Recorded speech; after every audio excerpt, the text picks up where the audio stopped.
And now it gives me great pleasure to introduce Kate Elder from CGI. Kate is, she helps clients understand and unlock strategic and operational challenges as part of the CGI UK emerging technology practice. Kate also works closely with emerging technology ecosystem partners, and CGI's partner network aligned to particular focus areas, and they really do a lot of work on innovative products and capabilities, so really relevant for us tonight. So Kate, what makes a smart city smart? So my name's Kate Elder. I work for CGI. We're a global IT and business consultancy. I'm privileged to be a gold sponsor of this event, and it's great to be here tonight. So I'm going to be talking about what makes a smart city smart. We'll be looking at some trends that we're seeing in our conversations with local authorities. We'll be looking at a vision for a smart city and a connected community, and I'll talk you through that, and then I'll bring it to life with some examples of regions around the world, initiatives there taking part in to become smarter. But first of all, it's always interesting to start a presentation asking people to get their phones out. So I'd ask you all, we're going to just do an interactive poll. I'm interested in your views on what makes a smart city smart. So if I can ask you all to grab your phone and scan the QR code on the right-hand side of this slide, or if you prefer, you can use a browser and visit slido.com, and the event code that you need is #CGI Smart Cities.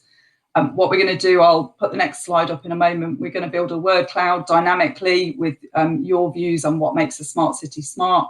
So let me change the slide there. So if you need the QR code again, it's on the bottom left of this screen, or it's slido.com, #CGI Smart Cities. And the question then is, what makes a smart city smart? Perhaps if you could input a word or two on your considerations, what you think makes a smart city smart. It could be technology, it could be a consideration or an enabler. Perhaps you're worried about cybersecurity. Just a word or two about your views on what makes a smart city smart. So I'll just give it a moment or two. Hopefully the QR code is out. We're starting to see some responses now. So this word cloud is going to build dynamically, and you can see the biggest words are the ones with the most votes. So we've got data, technology, connected. Interestingly, in our conversations with local authorities, connected communities comes out more from a rural point of view. And as part of our breakout, we're going to be talking about net zero and the power of harnessing communities to help achieve that.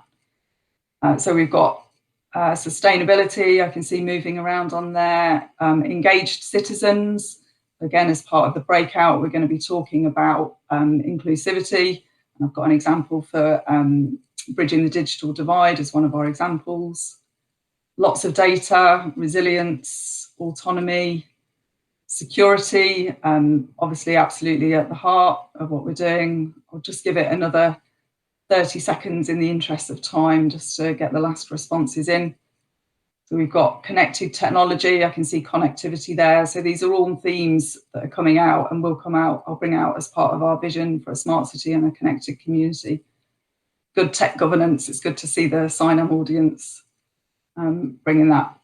Okay, so I'll move on. So thanks everyone very much for taking part.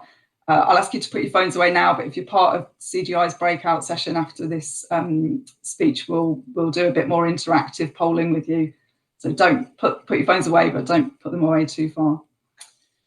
So first off then, I just wanted to talk about some trends that we're seeing as part of our conversations with local authorities and CGI seen globally. And really, to be sustainable, citizen communities need to achieve a long-term balance between the three dimensions on this slide. But so from a social point of view, clearly we've got population changes, increases, decreases, depending on which article you read in COVID. We've got an ageing population, which has a health challenge. People want to live independently for longer and be cared for in their own homes. And citizen participation and expectations of regions and the local authorities that they are part of are definitely changing. We're all, as consumers, we're all using the likes of Amazon and other organisations, and our expectations of the services that we're receiving are definitely changing. So from an economic point of view, clearly regions, local authorities have budget pressures. There's an absolute drive to economic prosperity and job creation and employment. And again, in a post-COVID world, it's only increasing the pressure on economic prosperity and creating jobs and employment in a region. And then from an environmental point of view, we've got resource scarcity. So as the population and demographic changes, demand energy are changing and energy resilience.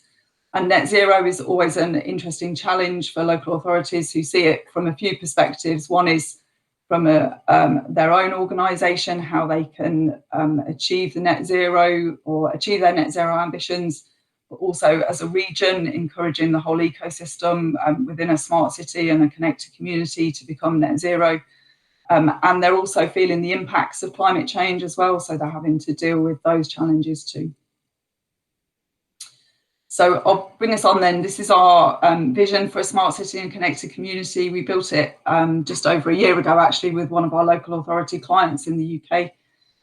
Just so you can navigate your way around this, the clouds along the back, we've got typical stakeholders. So we've got council employees, local businesses, citizens, clearly, hugely important in a smart city and a connected community. We've got academia, which also includes organisations like CyNam that local authorities are working closely with as part of their region. And elected members, the political dimension is always important. We've got some of the technology that you all inputted into the word cloud along the back of the diagram, and this all helps build the picture for a smart city and a connected community. We've got operational technology on the left-hand side, things like drones, artificial intelligence and machine learning and sensors, closely linked Internet of Things at the top of the diagram there.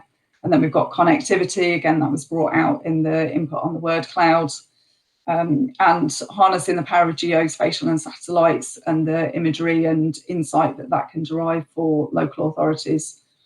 And then underpinned by big data, advanced analytics, and clearly cybersecurity is hugely important with all the data sources that are coming into a local authority as they become smarter and making sure that that's protected. So the red boxes along the bottom of the diagram here are typical areas within a council that they look at, typical directorate areas. So we've got communities and families that looks at things like learning and digital skills for a region. Place, which is what's called public realm. Again, energy and environment is on there, dealing with the impacts of net zero. We've got waste services. Waste services hugely important from a citizen point of view, and councils have a big challenge on their hands dealing with waste in a region. Social housing, which is about environmental monitoring, proactive maintenance, managing their housing stock, and health and social care. Again, with an ageing population, it's enabling people to live for longer in their own homes and independently. The two boxes on the top of the diagram, so we've got managed IT there, which speaks to some of CGI's core services, and then enablement on the right-hand side is about running a council in a smart and efficient way. And across the bottom, we've got typical outcomes that local authorities are looking to achieve as part of the drive towards becoming a smart city and connected community. Things like being more responsible, providing opportunity for citizens. And then at the very heart, and I think this is what underpins a whole, what makes a smart city smart. It's about the convergence of the technology and the data that provides and the service lines that run along some of the red boxes here, to really drive the insight that will improve operational and strategic outcomes for a council, the region, and all the stakeholders across the top of the diagram there. So just with that in mind, I just wanted to bring to life for you a couple of examples, really, just how CGI is working with organisations around the world on becoming smart city and connected community. So the moving on down the road, I'll just pick two of those with one eye on the clock. The Kiruna Hidden City, moving on down the road. Kiruna is a municipality in the Nordics, there's a mine actually in Kiruna that provides 90% of Europe's iron ore. And the town was built on the mine, and they realised a few years ago that there was subsidence, so the town was moving in accordance with the mine. And we are working with Microsoft, with augmented reality, maps, geospatial mapping, to visualize the underground infrastructure of Kiruna, so they can quite literally move the town 3 miles up the road, and harnessing the power of connected communities to enable sustainability in the region. And then the other example, just on the bottom right, that I'll bring out for you, empowered learning and bridging the digital divide. So clearly connected communities, engaging everyone as part of the journey that local authorities are on. We're working with a number of local authorities in Scotland to provide iPads for children, and everyone raised an eyebrow a few years ago, iPads for children, clearly in a post-COVID world, and making sure that everybody has equality of access to learning.